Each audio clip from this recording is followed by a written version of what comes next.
Wag na wag mong hahamakin at susubukin ang Diyos. God, creator of the universe, zero mentions. No surprise in this godless town.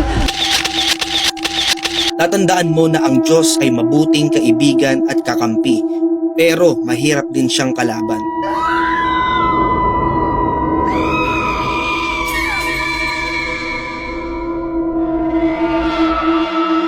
Umabot ang malaking sunog na ito sa halos 60,700 hectares. More than 12,000 structures po ang nasira dahil sa malawakang apoy na ito.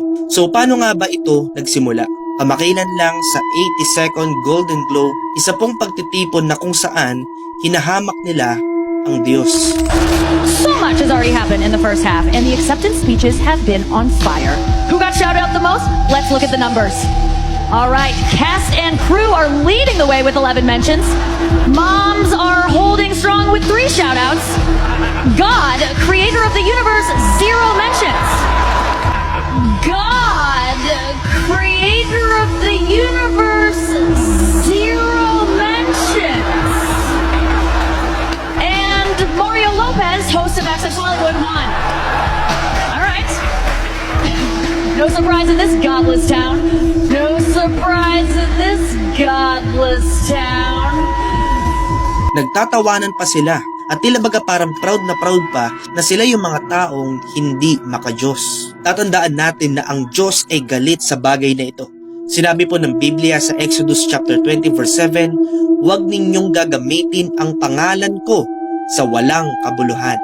Ako ang Panginoon na inyong Diyos, ang magpaparusa sa sino mang gagamit ng pangalan ko sa walang kabuluhan."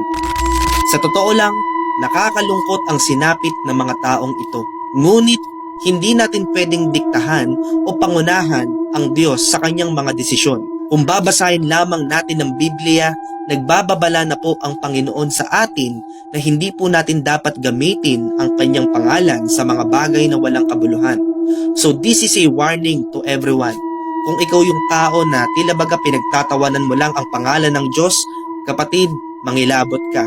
Dahil tatandaan mo na merong nakaabang na parusa ang Diyos sa mga bagay na ganito. Sa kabila ng mga nasunog, meron pong nakaligtas na iisang bahay. At alam nyo ba na ang bahay na ito na bukod tanging natira sa lahat ng nasunog, ang nakatira pala dito ay isang mananampalatayang Kristiyano. I shouldn't be crying because my entire block is burnt down. But God saved my house. Why are all of my neighbors? Why are they? And then in the middle of 2 burnt down blocks, there's one house standing, and that's mine. Tunay nga na iniingatan ng Diyos ang mga taong sumusunod sa kanyang pangalan.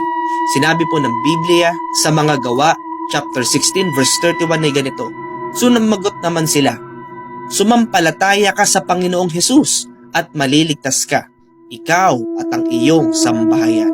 Kapatid, ang Diyos ay mabuting kaibigan at kakampi. Ngunit siya po ay mahigpit at malupit na kalaban. Kesa awayin mo ang Diyos, kumampi ka na lang po sa Diyos. Kasi wala naman talaga tayong panama sa Kanya. I pray na ang video na ito ay maging silbing aral sa atin at makatulong na mas tumaas pa ang pananampalataya natin sa nag-iisang Diyos na makapangyarihan sa lahat. This is Pastor CJ, nagpapaalala sa bawat isa. Shalom everyone, peace.